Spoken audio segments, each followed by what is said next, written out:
তো গাইছ এয়া মাংস খাচী মাংস মই ৰেডি কৰিছোঁ তাতে মই পিঁয়াজ আদা ৰচুন চব কাটি কেনে দি দিম মানে মই মাংসটো মানে ভুনি কেনে বনাম তো জলকীয়াৰ গুড়ি এতিয়া দি দিম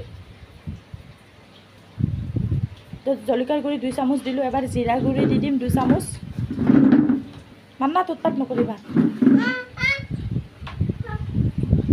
তো এয়া ৰংগুড়া দি দিম এবাৰ নিমখ দি দিলোঁ তাৰপৰ এবাৰ দি দিম সৰিয়হৰ তেল মিঠাতেল তো খাচী মাংসত অলপমান মিঠাতেল দিলে খাই ভাল লাগে কাৰণ খাচীত আপোনাৰ লগত চৰ্বিটো থাকে তেল থাকে খাচী মাংসত তো তথাপিও মই মিঠাতেল অলপ বেছি কৰি দিলোঁ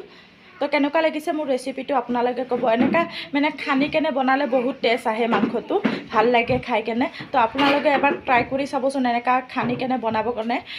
বনাবলৈ